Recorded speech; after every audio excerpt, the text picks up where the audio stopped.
But if you are an open-minded person, you know that there is something more beyond that reason.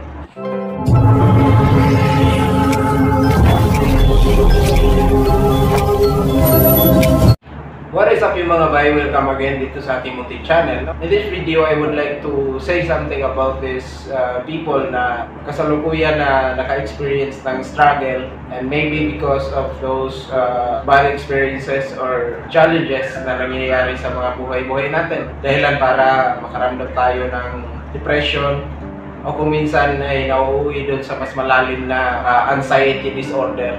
At those people na nakaranas o naka-experience ng pinanghihinaan ng loob, emotionally and mentally depressed.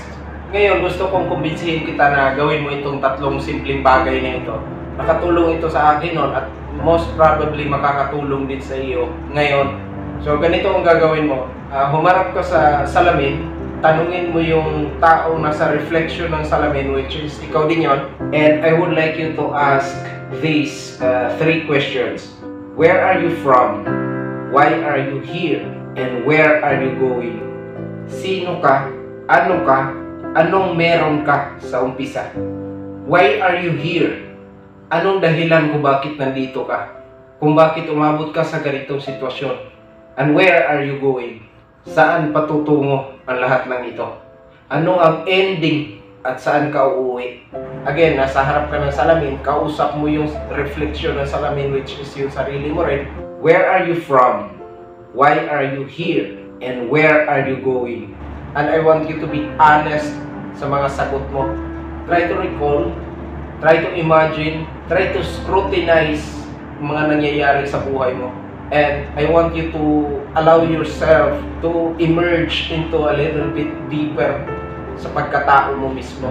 Doon mo mas lalong makikilala ang iyong sarili at mas lalo mo ma-appreciate yung mga bagay na mayroon ka. And by doing this, malamang makakatulong talaga sa iyo to realize something.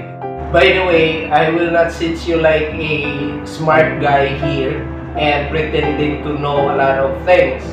Where the truth is that kapag come up lang ako ng ganitong topic para gawing video, para lang may upload ako, no? Just to maintain the consistency of the upload sequence ng aking YouTube channel. But if you are an open-minded person, you know that there is something more beyond that reason. So ikaw na bahala kung ano yung something na yun. Depende na yun sa pagkakaintindi mo, alright? So maraming salamat sa panonood. At sana magkikita pa tayo ulit sa susunod kong upload.